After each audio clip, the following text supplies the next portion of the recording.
Bueno, solo porque tiene ya el cuento para poner el... Bueno, buenas noches, amados hermanos.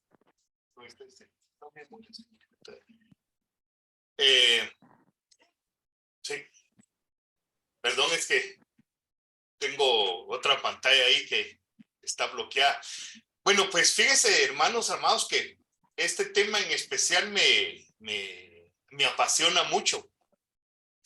Y es que le compartí a Carlitos hace mucho tiempo, que cuando yo comencé en el Evangelio, cuando empecé a aprender de las cosas de Dios, una de las cosas que fue lo primero que le pregunté a los hermanos era qué diferencia había entre antes de Jesús y después de Jesús en cuanto a nosotros los cristianos.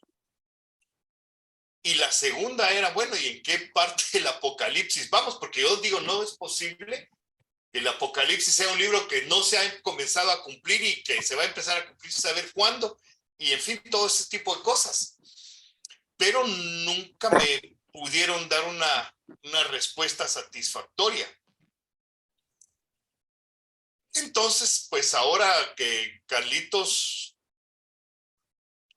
dio ese libro y nos compartió ese libro, a mí me bendijo mucho porque ahí se encuentran muchas respuestas a lo que yo pregunté. Y entonces, para que estemos en la misma sintonía, y yo sí les digo, hermano, los animo a que pongan bastante atención porque van a encontrar mucha información que en ningún otro lado van a encontrar. Casi todos los mensajes cristianos evangélicos de la actualidad se enfocan sobre solo una cosa, mientras que lo que vamos a estudiar ahora, a mi juicio, engloba todo lo que el evangelio del reino involucra y nos aclara mucho cuál es realmente nuestra función dentro del mundo. Así que vayamos y empecemos. Y empezamos con Mateo 5, 21 al 22, que dice: oísteis que fue dicho a los antiguos, no matarás, y cualquiera que matare será culpable de juicio. Pero yo os digo que cualquiera que se enoje contra su hermano será culpable de juicio, y cualquiera que diga necio a su hermano será culpable ante el concilio, y cualquiera que le diga fatuo quedará expuesto al infierno de fuego. Entonces aquí hay dos puntos. Jesús está hablando, diciéndoles, ustedes oyeron que les fue dicho, pero ahora yo les digo. Eso quiere decir que la información que habían recibido antes no era la adecuada, no era la correcta. Y entonces Jesús está poniendo todo el término de la ley en el contexto en el que Dios una vez lo dictó. Entonces esas dos palabras que les digo, evidencian lo siguiente. El primero es que el ser humano, en su mayoría, acepta como verdadera la primera información que recibe, aún sin saber su origen y comprobar si es verdad o no. Y fíjense que eso es bien importante. A mí siempre me ha gustado poner un ejemplo. Cuando empecé a estudiar computación, el profesor nos dio una información sobre una cosa y lógicamente, como uno no tiene una forma de poder evaluar si la información que está recibiendo es la correcta o no, asume que esa información es la correcta. Posteriormente recibí un curso, cuando empecé a trabajar, donde tocaron el mismo tema, pero el concepto era diferente. Imagínense, yo pensé, ¿cómo pueden distribuir un libro con ese tipo de errores? Y estaba haciendo un curso de IBM, que IBM es el que realmente maneja todos esos conceptos. Pero yo le di más credibilidad a lo que mi profesor me había enseñado que a un manual que habían hecho los expertos.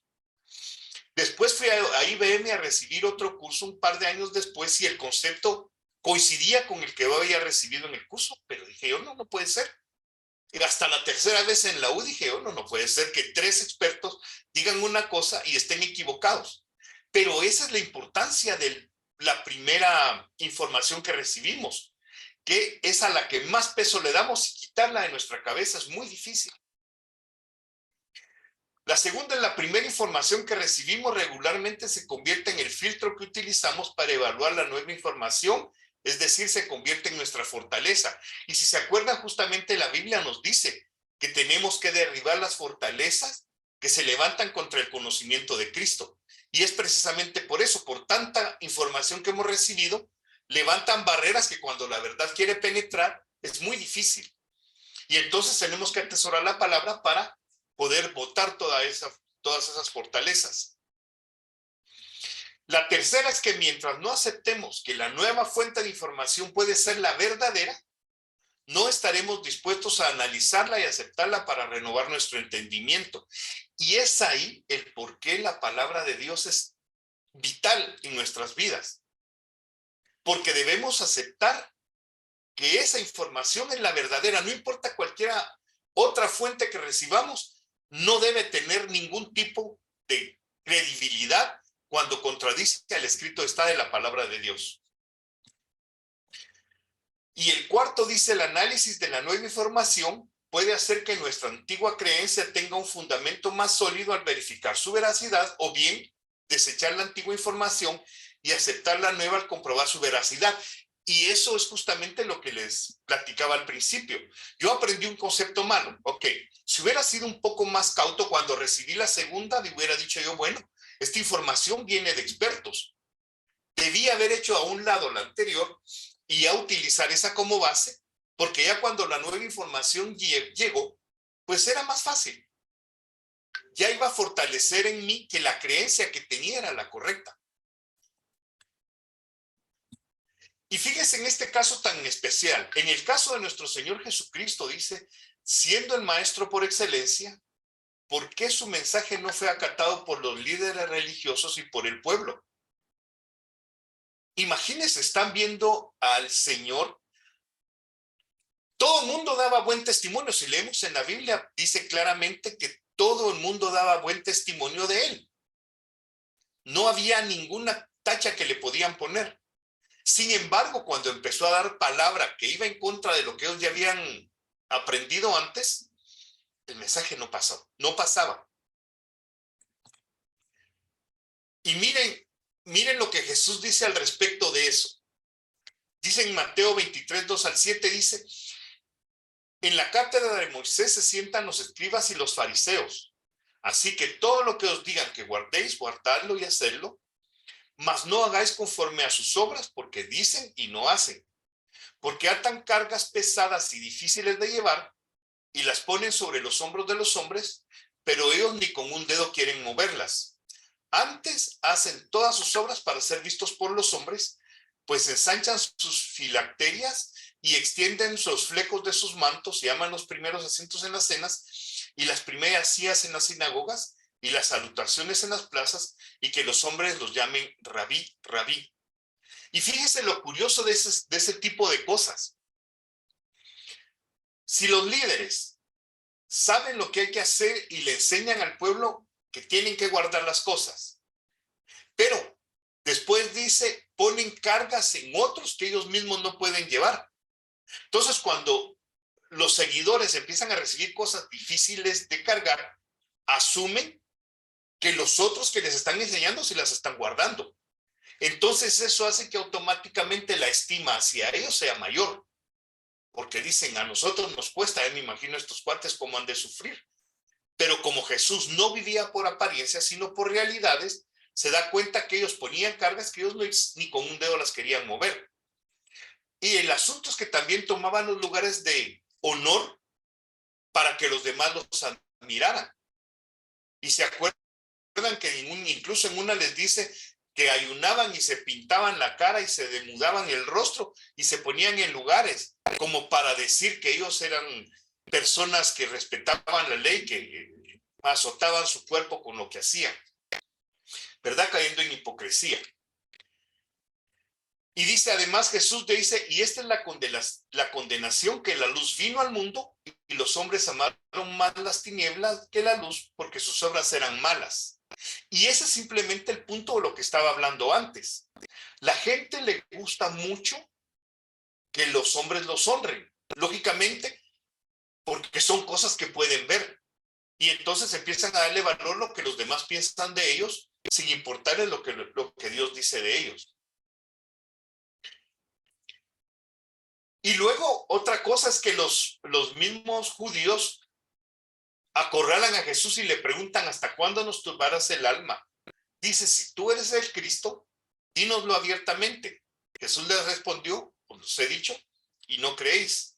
Las obras que yo hago en mi nombre de mi Padre, ellas dan testimonio de mí. Y eso los pone en una situación difícil, porque ahora le están preguntando si Él es el Cristo, el que había de venir, y Jesús les dice, no solo crean por lo que yo les digo, sino vean por lo que yo hago, porque nadie hacía lo que Jesús hacía.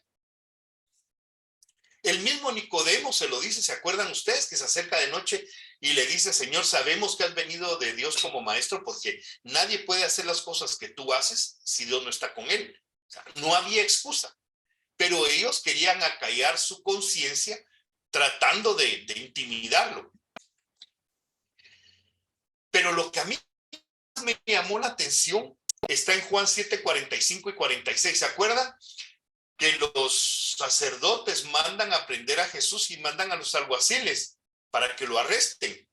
Y los alguaciles regresan, yo me imagino confundidos, no sé. Y dice, los alguaciles vinieron a los principales sacerdotes y a los fariseos y esto les dijeron, ¿por qué no lo habéis traído? Y los alguaciles respondieron, jamás hombre alguno ha hablado como este hombre. ¿Se imaginan? Los supuestos ignorantes de la ley, al escuchar hablar a Jesús, reconocen que en él hay algo que los sacerdotes, que se supone que son los que han recibido la ley y el sacerdocio de parte de Dios, no lo ven. Es bien curioso. A mí me pareció muy curioso. Y miren, después, ya cuando ellos tienen una plática entre ellos, en Juan 11:47 dice, entonces los principales sacerdotes y los fariseos, los mismos que habían mandado a los alguaciles, ahora dice, vienen, se reunieron en el concilio y dijeron, ¿qué haremos? Porque este hombre hace muchas señales. ¿Cómo podían estos hombres negar quién era Jesús cuando las señales eran tan claras que ellos no podían negar quién era el Cristo, que él era realmente alguien como nunca antes habían visto? Pero fíjense, esa es la cosa que es bien triste.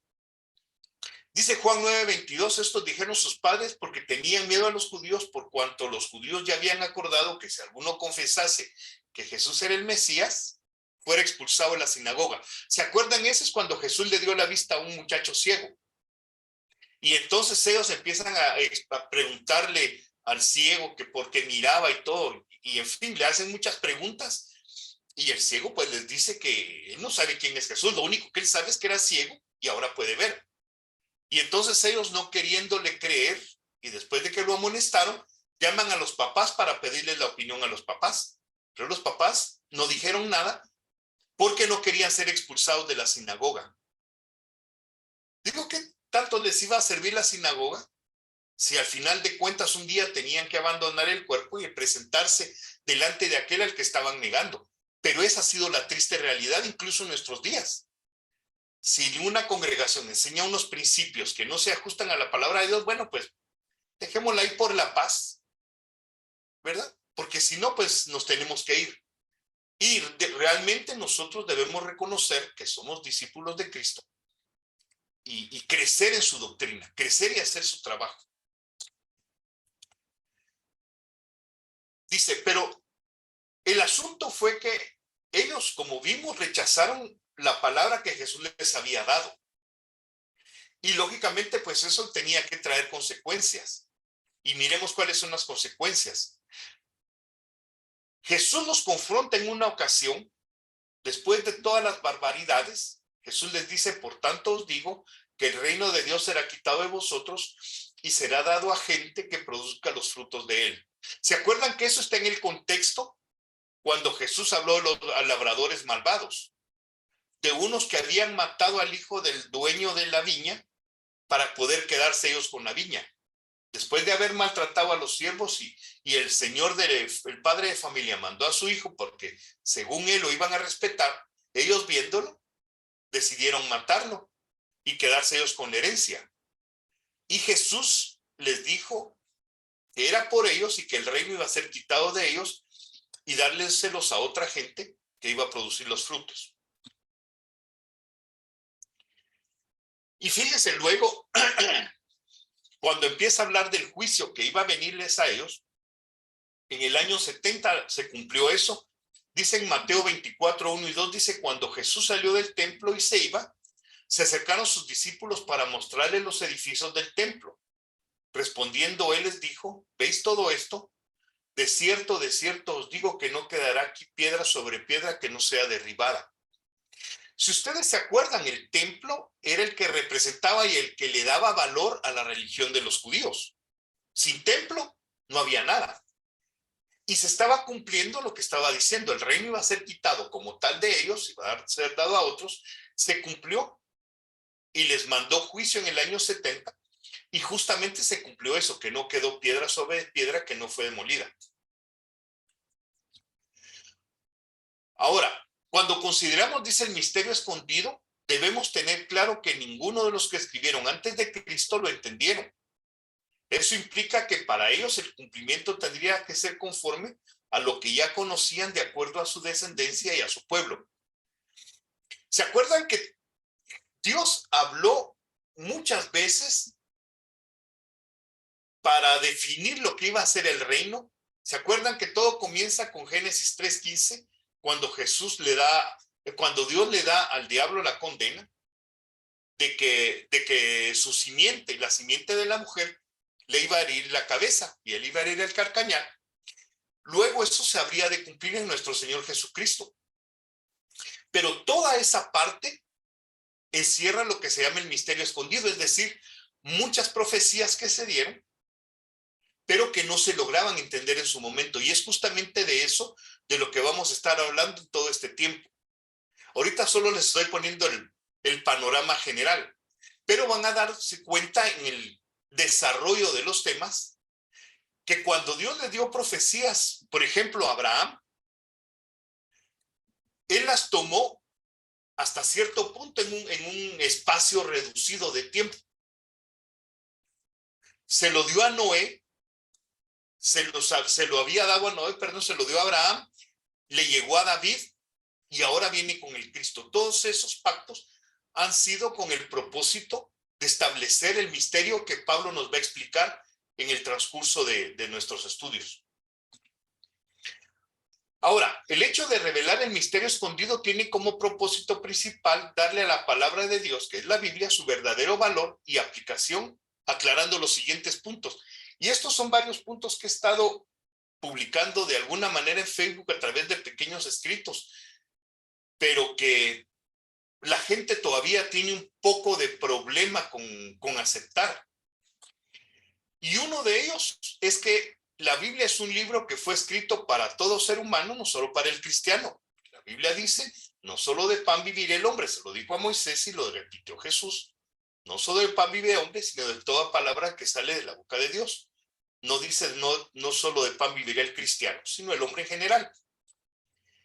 El segundo es que no es un libro que trata solamente de asuntos de religión e iglesia, porque aunque sí habla de esas dos cosas, su contenido general no es ese. Y vamos a ver que es una buena parte circunstancial. No tiene tampoco como propósito principal hacer que el hombre cambie su manera de vivir para alcanzar la vida eterna y escapar de la condenación, a pesar de que sí toca esos puntos, pero no es su fin último. Y lo que es el manual del Creador para toda criatura, para enseñarle a vivir en orden, en justicia y a experimentar eternamente la gloria de Dios, Creador, que lo llena todo. Básicamente, ese es el propósito de la Biblia. Instruir al hombre en todas sus etapas de la vida para que sea un hombre justo, tenga una relación estrecha con Dios y se pueda desarrollar en esta vida, en este mundo, en paz y con la compañía de Él. Y eso lo vamos a tratar con más detenimiento porque es uno de los puntos principales, diría yo, de la palabra de Dios. Ahora, el hecho de presentar el misterio escondido y darle el justo valor a la palabra de Dios tiene varios retos y son cosas que nosotros debemos quitarnos en lo que estamos equivocados. Dice, se debe leer todo y analizarlo sin ideas preconcebidas. Y eso es importante por lo que les platicaba al principio. Cuando hemos tenido una idea que se nos dio desde que empezamos, por ejemplo, en el Evangelio, esa idea es a través de la cual vamos a canalizar toda la información que recibamos. Entonces debemos analizarlo sin ideas preconcebidas para permitir que la razón y la lógica permitan comprender el por qué Dios creó al hombre a su imagen y semejanza y cuál es su función y cuáles son sus privilegios tanto en la tierra como en el cielo. Otra es que cada persona deberá, según su voluntad, determinar qué acepta y qué rechaza de lo expuesto, utilizando las Sagradas Escrituras como referencia fidedigna. Y es que miren, hermanos, así como dicen que el papel aguanta con todo, ahora las pantallas de la computadora aguantan con todo, también la lengua no tiene hueso y uno puede decir cualquier cosa, pero sigue siendo responsabilidad del que oye filtrar la información que recibe, hacer como los debería, ver si se le está diciendo la verdad, preguntar si no queda claro y sacar propias conclusiones, porque al fin y al cabo, esas van a ser las nuevas fortalezas que van a edificar nuestra alma, nuestro espíritu. Entonces tenemos que tener mucha madurez en todo eso. Y además debe tener presente que a nadie deberá rendir cuentas de lo que creyó o de lo que desechó, pero sí tendrá que rendir cuentas al juez justo cuando comparezca ante el tribunal de Cristo. Y eso es bien importante. Por eso es que siempre hago mucho hincapié en ese tipo. Porque mire, si hay líderes religiosos que se sirven del evangelio para ganancia propia, como en la Biblia está explicado tan ampliamente, que usan la palabra como fuente de ganancia. No, ese es el punto. Pero debemos saber que no tenemos que rendirle cuentas a ningún ser humano, sino prepararnos nosotros para darle a nuestro Señor cuentas el día que nos toque ser juzgados. Y eso, miren, ahí sí que es de la parte que subrayo con más cuidado. Porque no importa lo que nosotros creamos o no creamos, porque a fin de cuentas, nuestra responsabilidad es delante de nuestro Señor Jesucristo. Entonces, esa es la primera parte. No, el prólogo es un poquito más grande, pero traté de que fuera lo más conciso posible para que podamos hacer preguntas. Así que ahorita, con mucho gusto, si hay preguntas, dudas o comentarios, pues siéntanse en la libertad de poder preguntar. No sé si todo quedó claro, si hay dudas.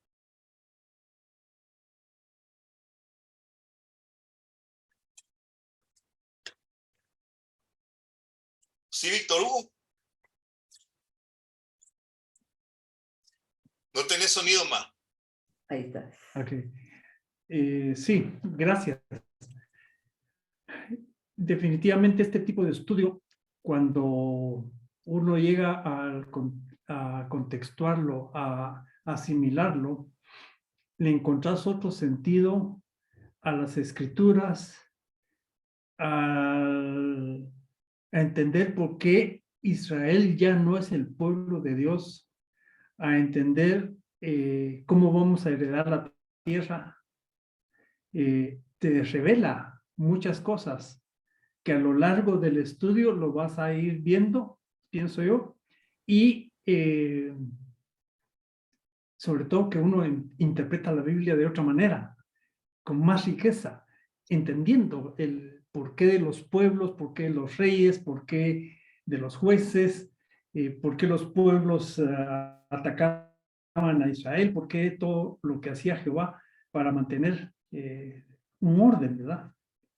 Entonces, es interesante. Te agradezco, ¿oíste? Esa introducción. A la orden. Aquí también está Familias Rivas. Vi que hay una mano levantada. Adelante. Herbert, Hola. excelente la exposición de la introducción del tema. Estamos aquí animados, esperando nos edifique para cumplir la obra. Solo con una observación que creo que nos va a ayudar. cuando se leyó Mateo 23, que el Señor dijo que hagan, que guarden lo que ellos dicen. Eso no aparece en el original, no son palabras que el Señor dijo, porque en ese tiempo estos hombres ponían mandamiento tras mandamiento de hombre, quitaban los mandamientos de Dios y ponían sus mandamientos. Él no dijo eso porque no coincide entonces con lo siguiente, cuando ellos ponían cargas pesadas, pero ellos se ponían sus propias leyes. Entonces, como tal vez tomar, ir más al original para comprender mejor y no cometer los errores que han hecho muchos de la traducción, ¿verdad?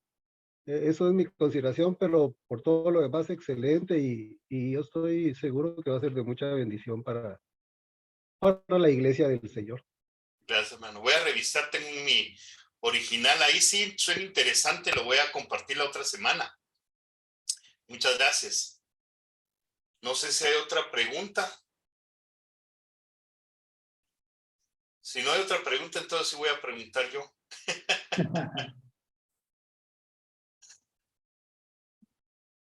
¿No hay otra pregunta? Bueno, si no hay otra pregunta, entonces yo les voy a hacer una pregunta a ver quién me la contesta. ¿Qué utilidad le ven ustedes o qué diferencia le ven ustedes al término evangelio del reino? Y les hago la pregunta porque acuérdense que hay bastantes cosas. Por ejemplo, una de las cosas que yo oigo bastante, y vean ustedes en Facebook, en la gente que comparte mensajes evangelísticos, dicen aquí nosotros por la gracia de Dios estamos proclamando el evangelio de salvación. Entonces yo en la Biblia leo el evangelio del reino. Entonces yo quisiera que si alguien me puede decir ¿por qué es importante mencionar evangelio del reino antes que el evangelio de salvación? Porque me imagino que debe haber alguna diferencia. Si en la Biblia menciona el evangelio del reino,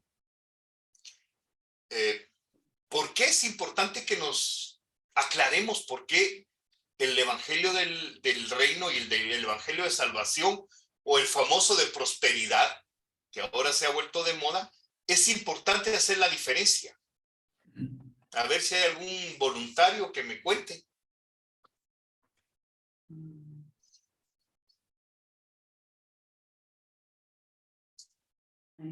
Ya. Mi opinión. ¿Sí? Pienso que para esto tenemos que citar cuando Juan el Bautista decía, arrepentidos porque el reino de los cielos se ha acercado. Obviamente, cuando se habla del reino del evangelio o el evangelio del reino, es porque se está hablando del rey que va a gobernar para esa época, el rey de ese reino que es nuestro Señor Jesucristo. Mientras que si estás hablando de un evangelio de salvación, estás hablando de las personas que tienen la esperanza de ser salvas, no están poniendo a Cristo como una parte principal, como el centro. El evangelio de prosperidad, lo que te están enseñando es cómo vas a mejorar, ya sea finanzas o, no sé, cualquier otra cosa que sea próspero para tu vida. Pero el evangelio del reino sí está definitivamente aclarando de que se va a exaltar a un rey. Estamos reconociendo a un rey. Estamos reconociendo los 4 elementos del reino, ¿ah? El pueblo, las leyes, el territorio y el rey. ¿Me entiendes? Eso Muy sería bonito, muy bien. Tú, Jenny, ¿quieres decir algo? Vi que tienes la manita levantada. Perdón, porque estoy bien afónica, pero yo pienso que cuando dice Evangelio del Reino es como nos dice Carlos, que en el reino es donde debe haber justicia, gozo, justicia y paz. Entonces eso conlleva el Evangelio del Reino, no solo de salvación, sino que de llevar la justicia al pueblo, ¿verdad? A todos los que estamos en el reino de Dios. Ese es mi punto de vista, considero yo. Solo... Muy bien. ¿Hay alguna otra sugerencia?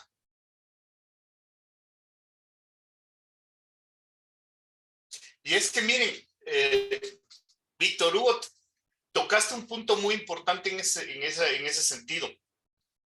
Y es que los 3 evangelios tienen 3 diferentes propósitos. Justamente es como yo lo veo. El evangelio de la prosperidad tiene como propósito generar riqueza y supuestamente bendición. ¿Sí?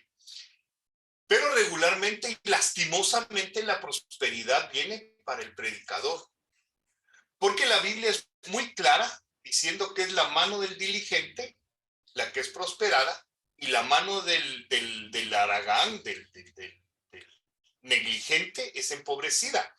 Entonces, si alguien quiere ser próspero y prosperar económicamente, tiene que trabajar más, tiene que hacer las cosas honestamente. Y toda persona que se somete a Dios, Dios promete bendecirlo, pero es a través de la obediencia a su ley. Y si lo ven en todo a lo largo de la Biblia, siempre se ve que la gente próspera honestamente, justamente, es gente que es temerosa de Dios. Job es uno de los mejores ejemplos que tengo. Yo a Job no vería yo quién le pueda hablar del evangelio de prosperidad a un hombre como Job, que dice el mismo diablo decía, ¿cómo no te va a temer si has puesto un cerco de bendición sobre él, un cerco de protección, y todo lo que hace, él prospera? Pero era precisamente por eso.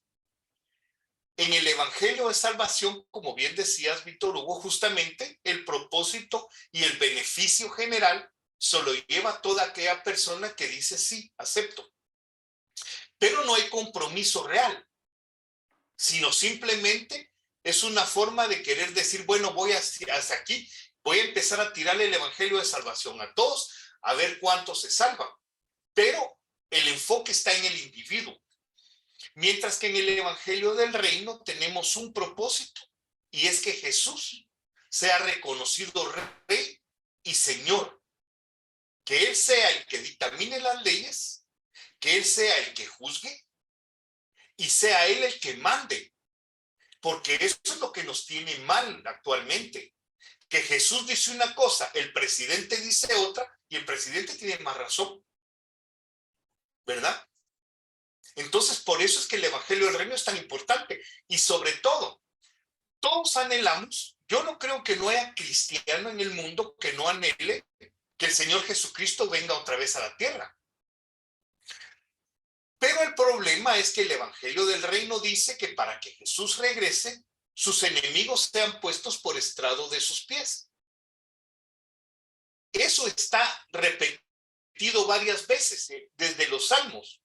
Dijo el Señor a mi Señor, siéntate a mi diestra hasta que ponga a tus enemigos por estrado de sus pies.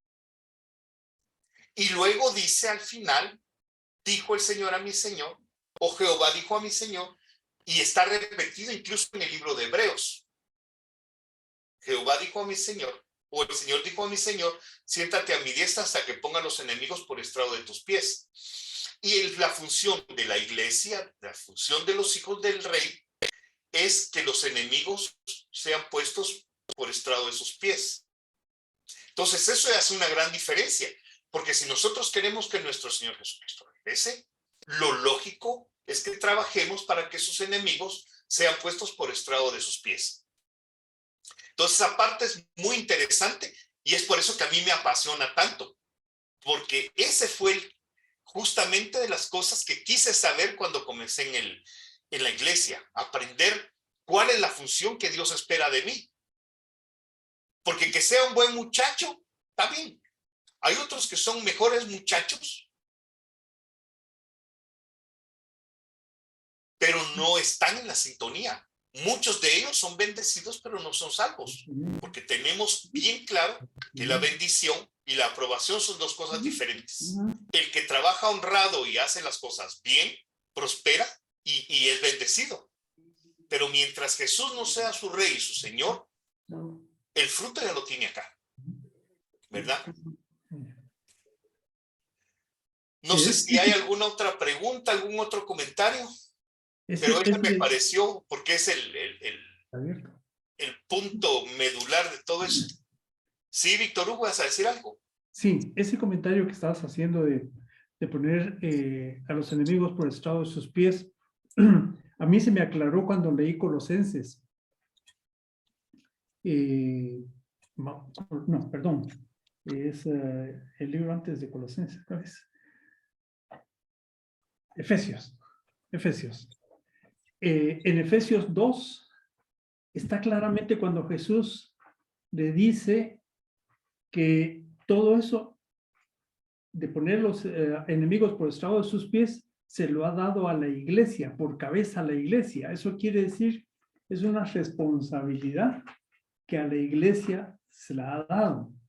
Obviamente, acordémonos cuando Jehová le daba a los pueblos delante de Israel y le decía, solo sal, ya están vencidos, yo te los entrego. De igual manera, yo creo que esto va a suceder así.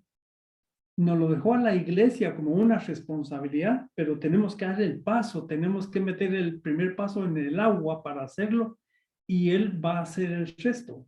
No creo que Él nos va a dejar solitos a que nosotros pongamos a todos sus enemigos debajo de sus pies.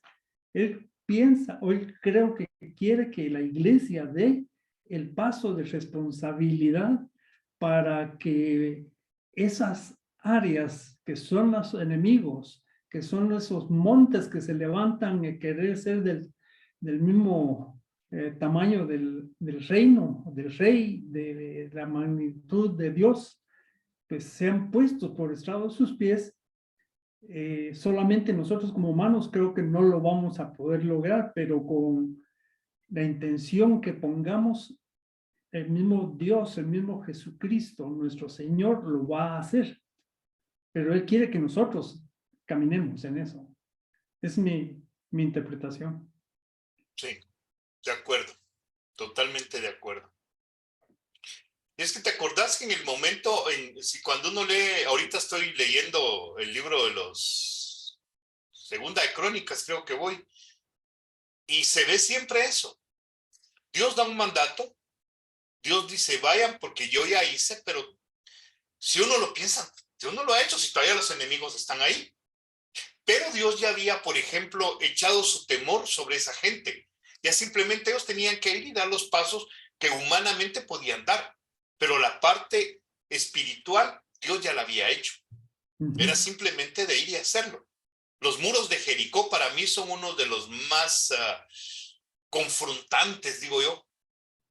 El hecho de que la ciudad ya había sido tomada, los de Jericó ya sabían que iban a morir. Ellos sí tenían el miedo. Y los otros simplemente por fe pues hicieron todo lo que tenían que hacer para que los muros cayeran. O sea, todas las cosas están hechas y simplemente ahorita lo que estamos haciendo es despertando la conciencia de la iglesia de la función que tienen. Porque desafortunadamente siguen, como decías vos justamente, llevando agua para su molino. Tratando de hablar un mensaje en el cual los beneficiados sean ellos. Y no, tenemos que buscar el beneficio del rey. Si somos súbditos, tenemos que obedecer a un rey. ¿Verdad? No sé si hay otro comentario. Si no, fíjense que quería darle la bienvenida a una hermana muy amada. Con ella trabajamos juntos en la iglesia. Fue mi brazo derecho, diría yo, Ana María Romero. Es una gran hermana, una mujer muy linda. Aprendí muchas cosas de ella. Y bueno, te doy la bienvenida, Anita. Gracias por aceptar la invitación. Sí. Bienvenida. Bienvenida, Ana María. Qué gusto saber de ti. Ay, sí, Qué gusto, un abrazo. Nos alegra mucho, Ana María, saber de ti. Qué alegre tenerte aquí con nosotras, ¿oíste? Con nosotros. Igual a Jaime nuevamente. Gracias, Jaime. Qué gusto verte. Don Jaimito. Gracias. Don Jaimito el Cardero. El rey de Tangamandapio, decimos. Y los Carrillo, qué gusto saber también de ellos por aquí nuevamente. Celia. alguien estaba levantando la mano, chicos. No, Dina me dice que alguien levantó la mano, pero yo no me... Ah, Edwin, ya, pero ya bajó en la mano.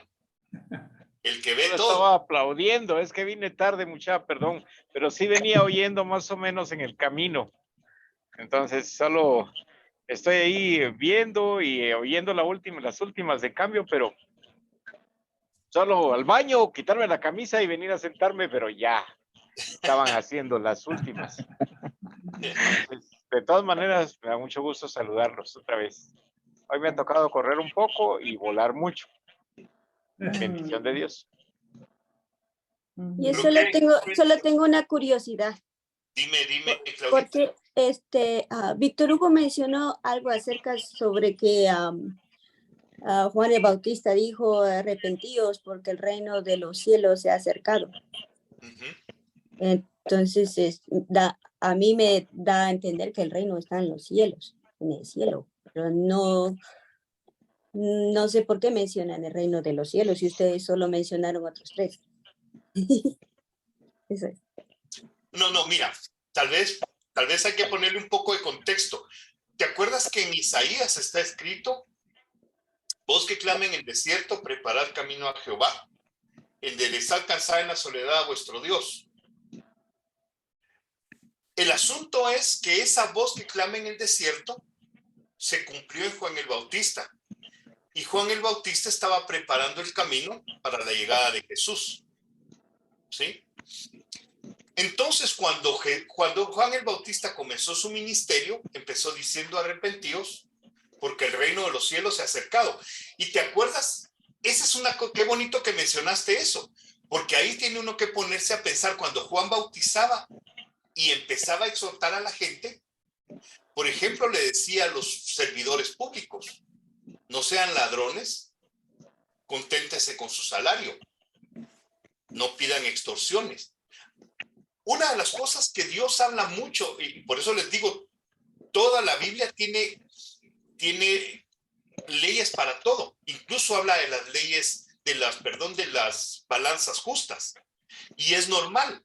Si yo voy a pagar $1 por 1 kilo de azúcar, lo lógico es que yo dé 100 centavos y la persona me dé 1000 gramos. No me dio 1 kilo de 900 gramos. El reino lo que tiene es justicia a todo nivel. Cuando Jesús vino, dice, él comenzó exactamente el mismo mensaje: arrepentíos y convertíos porque el reino de los cielos se ha acercado. ¿Te acuerdas tú que el pecado del hombre fue el que hizo la distancia entre Dios y los hombres? Dios ya no tuvo relación con los hombres, sino solo a través de profetas, a través de jueces a los que alguna vez nombraba para que hicieran un trabajo. Pero cuando el Señor Jesucristo vino, el profeta como Moisés, a ese sí Dios le dio todo, porque él era el que lo estaba representando. Y por eso cuando lo presentó Moisés al pueblo, dijo: profeta como yo os va a levantar Jehová, a él oiréis. Y cualquiera que no oyere las palabras que Jehová ponga en la boca de él, Dios les va a pedir cuentas. Porque el reino en realidad se estableció cuando Jesús vino. Todo eso se va a ver con más detenimiento durante el estudio. Pero, ¿se acuerdan cuando hablé yo acerca de la función de Cristo en la tierra? Les dije que cuando Jesús había muerto y había subido a los cielos, Daniel dice: y vi a uno como hijo de hombre venir en las nubes hacia el anciano de días, y se le dio todo poder y gloria. Pero cuando lo describe Juan, la mismísima visión, dice que es un cordero como inmolado, porque ahí ya se tiene todo el ¿cómo se dice?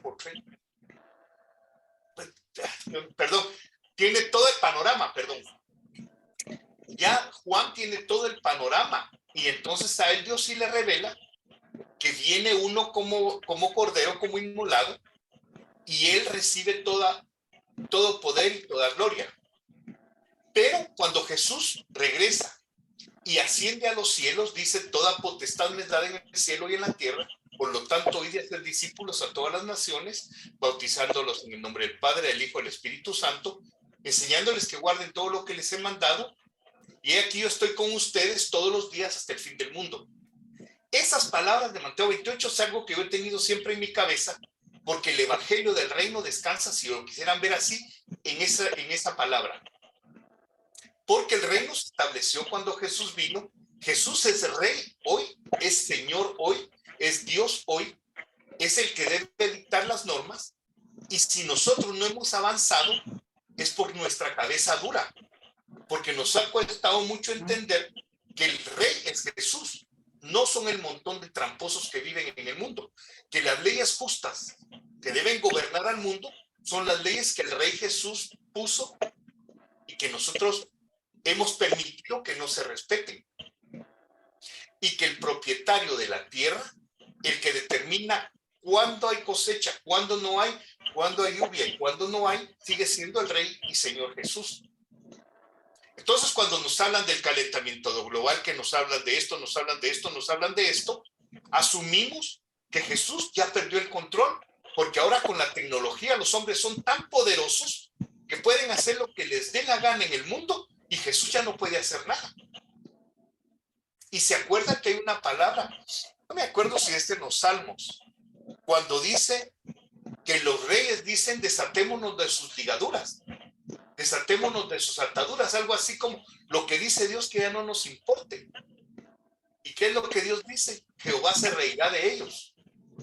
Y en su furor dice entonces los va a destruir. Pero básicamente es eso, porque le han quitado la autoridad y el poder al Rey de Reyes y ahora es más poderosa la tecnología de los hombres. ¿Verdad? Entonces ahí es en donde estamos trabajando. Esas son todas las fortalezas que tenemos que irnos quitando y seguir reconociendo que Rey, Dios y Señor hay uno. Y Él es el que hace su voluntad.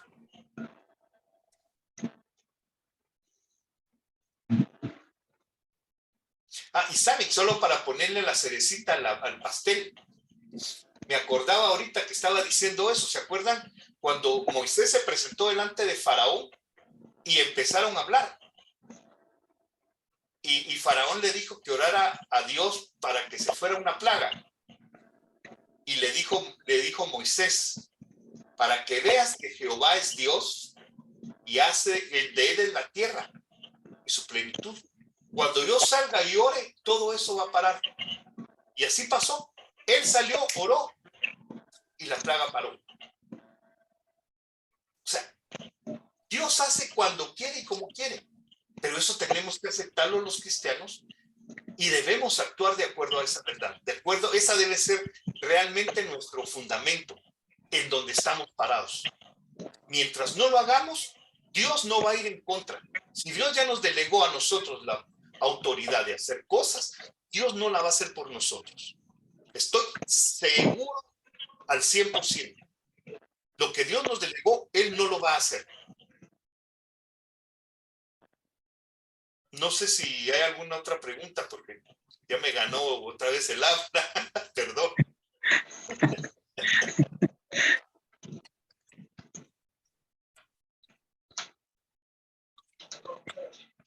Bueno, entonces, si no hay preguntas, mis amados hermanos, me gustaría entonces, si querés despedir la reunión, Víctor Hugo, ¿la querés despedir vos, Erwin?